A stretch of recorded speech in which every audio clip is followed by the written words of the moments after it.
بسم الله الرحمن الرحيم. الرحمن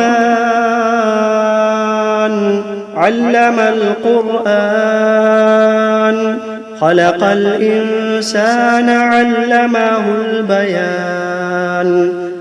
الشمس والقمر بحسبان، والنجم والشجر يسجدان. والسماء رفعها ووضع الميزان، ألا تطغوا في الميزان. وأقيموا الوزن بالقسط ولا تخسروا الميزان. والأرض وضعها للأنام، فيها فاكهة والنخل ذات الأكمام. والحب ذو العصف والريحان، فبأي آلاء ربكما تكذبان. خلق الإنسان من صلصال كالفخار، وخلق الجان من مارج من نار. فبأي آلاء ربكما تكذبان. رب المشرقين ورب المغربين، فبأي آلاء ربكما تكذبان. مرج البحرين يلتقيان، بينهما برزخ لا يبغيان. فبأي آلاء ربكما تكذبان. يخرج منهما اللؤلؤ والمرجان، فبأي آلاء ربكما تكذبان. وله الجوار المنشآت في البحر كالأعلام، فبأي آلاء ربكما تكذبان. كل من عليها فان، ويبقى وجه ربك ذو الجلال والإكرام. فبأي آلاء ربكما تكذبان. يسأله من في السماوات والأرض كل يوم هو في شأن. فبأي آلاء ربكما تكذبان. سنفرغ لكم أيها الثقلان، فبأي آلاء ربكما تكذبان.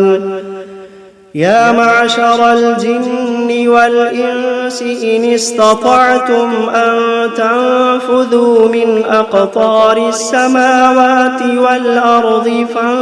فانفذوا، لا تنفذون إلا بسلطان. فبأي آلاء ربكما تكذبان. يرسل عليكما شواظ من نار ونحاس فلا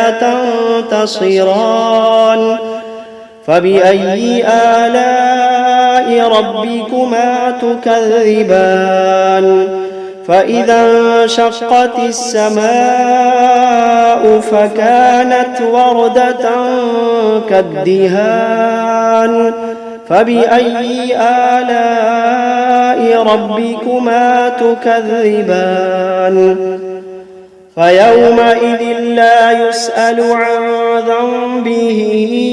إنس ولا جان. فبأي آلاء ربكما تكذبان. يعرف المجرمون بسيماهم فيؤخذ بالنواصي والأقدام. فبأي آلاء ربكما تكذبان. هذه جهنم التي يكذب بها المجرمون يطوفون بينها وبين حميم آن فبأي آلاء ربكما تكذبان ولمن خاف مقام ربه جنتان فبأي آلاء ربكما تكذبان ذواتا أفنان فبأي آلاء ربكما تكذبان فيهما عينان تجريان فبأي آلاء ربكما تكذبان فيهما من كل فاكهة زوجان فبأي آلاء ربكما تكذبان متكئين على فرش بطائنها من استبرق وجنى الجنتين دان فبأي آلاء ربكما تكذبان فيهن قاصرات الطرف لم يطمثهن إنس قبلهم ولا جان فبأي آلاء ربكما تكذبان كأنهن الياقوت والمرجان فبأي آلاء ربكما تكذبان هل جزاء الإحسان إلا الإحسان فبأي آلاء ربكما تكذبان ومن دونهما جنتان فبأي آلاء ربكما تكذبان مدهامتان فبأي آلاء ربكما تكذبان فيهما عينان نضاختان فبأي آلاء ربكما تكذبان فيهما فاكهة ونخل ورمان فبأي آلاء ربكما تكذبان فيهن خيرات حسان فبأي آلاء ربكما تكذبان حور مقصورات في الخيام فبأي آلاء ربكما تكذبان لم يطمثهن إنس قبلهم ولا جان فبأي آلاء ربكما تكذبان متكئين على رفرف خضر وعبقري حسان فبأي آلاء ربكما تكذبان تبارك اسم ربك ذي الجلال والإكرام بسم الله الرحمن الرحيم تبارك الذي بيده الملك وهو على كل شيء قدير الذي خلق الموت والحياة ليبلوكم أيكم أحسن عملا وهو العزيز الغفور الذي خلق 7 سماوات طباقا ما ترى في خلق الرحمن من تفاوت فارجع البصر هل ترى من فطور ثم ارجع البصر كرتين ينقلب إليك البصر خاسئا وهو حسير ولقد زينا السماء الدنيا بمصابيح وجعلناها رجوما للشياطين وأعتدنا لهم عذاب السعير وللذين كفروا بربهم عذاب جهنم وبئس المصير إذا ألقوا فيها سمعوا لها شهيقا وهي تفور تكاد تميز من الغيظ كلما ألقي فيها فوج سألهم خزنتها ألم يأتكم نذير قالوا بلى قد جاءنا نذير فكذبنا وقلنا ما نزل الله من شيء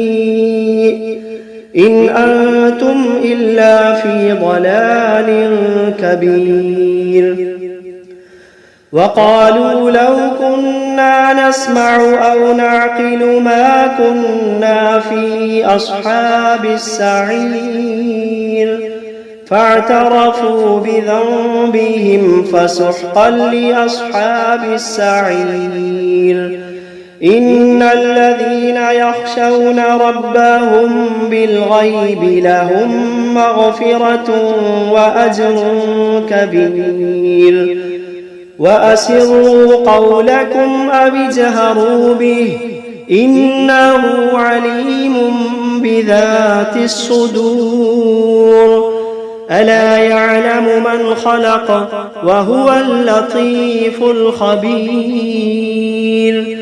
ألا يعلم من خلق وهو اللطيف الخبير هو الذي جعل لكم الأرض ذلولا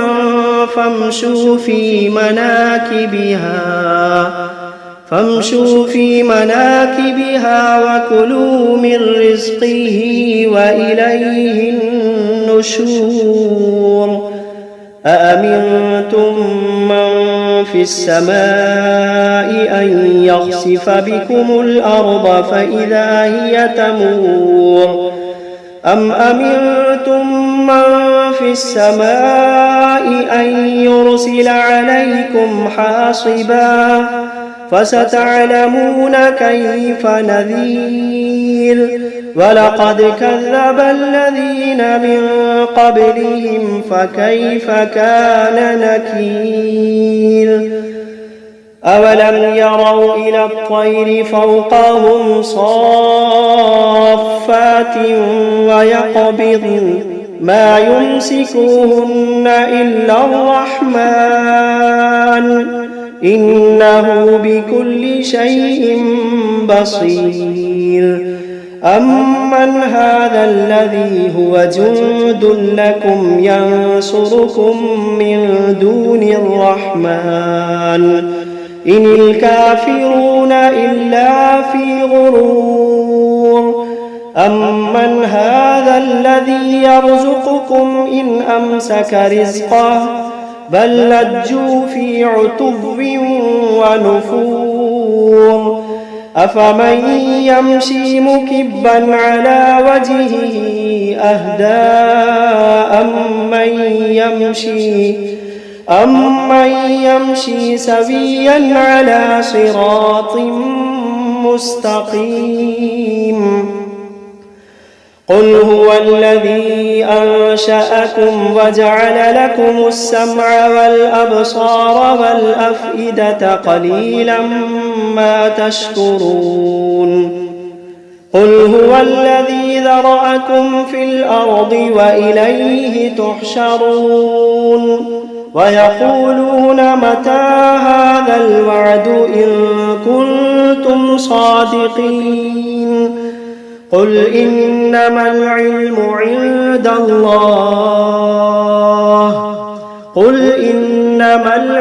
عند الله وإنما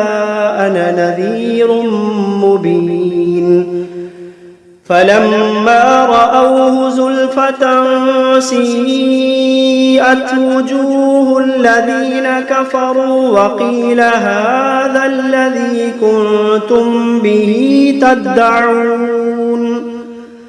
قل أرأيتم إن أهلكني الله ومن معي أو رحمنا فمن يجير الكافرين من عذاب أليم قل هو الرحمن آمنا به وعليه توكلنا فستعلمون من هو في ضلال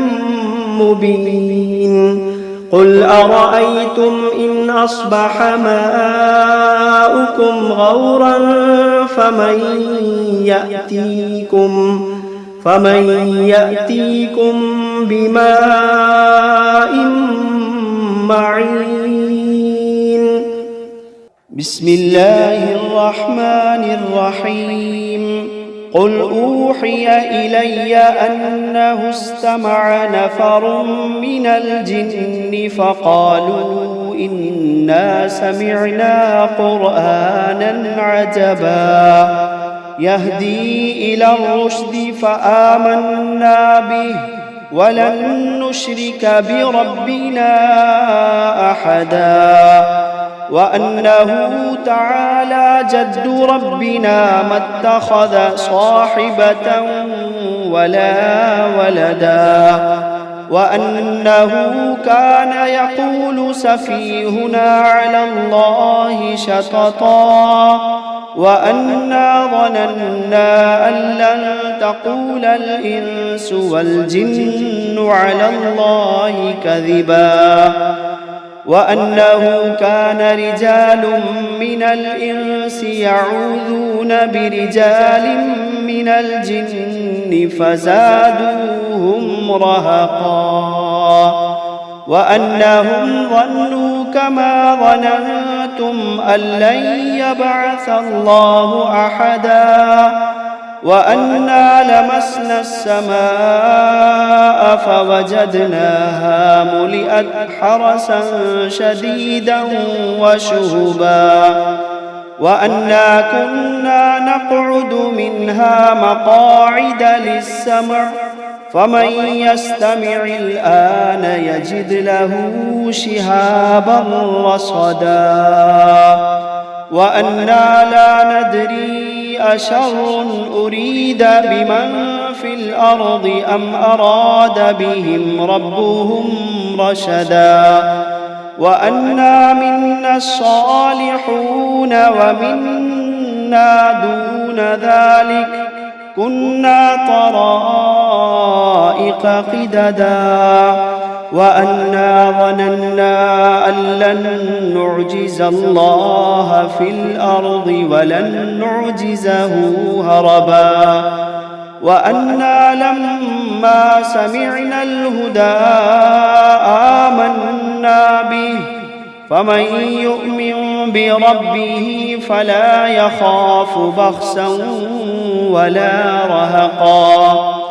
وأنا منا المسلمون ومنا القاسطون فمن أسلم فأولئك تحروا رشدا وأما القاسطون فكانوا لجهنم حطبا وأن لو استقاموا على الطريقة لأسقيناهم ماء غدقا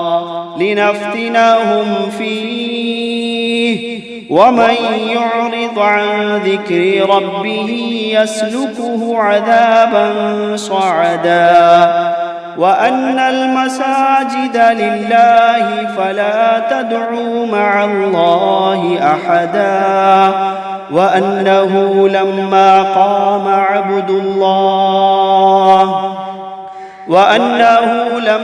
قام عبد الله يدعوه كادوا يكونون عليه لبدا قل إنما أدعو ربي ولا أشرك به أحدا قل إني لا أملك لكم ضرا ولا رشدا قل إني لا أملك لكم ضرا ولا رشدا قل إني لن يجيرني من الله أحد قل إني لن يجيرني من الله أحد ولن أجد من دونه ملتحدا إلا بلاغا من الله ورسالاته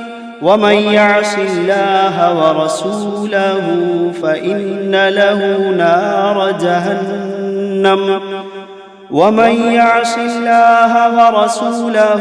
فإن له نار جهنم خالدين فيها أبدا حتى إذا رأوا ما يوعدون فسيعلمون من أضعف ناصرا وأقل عددا قل إن أدري أقريب ما توعدون أم يجعل له ربي أمدا عالم الغيب فلا يظهر على غيبه أحدا إلا من ارتضى من رسول فإنه يسلك من بين يديه ومن خلفه رصدا ليعلم أن قد أبلغوا رسالات ربهم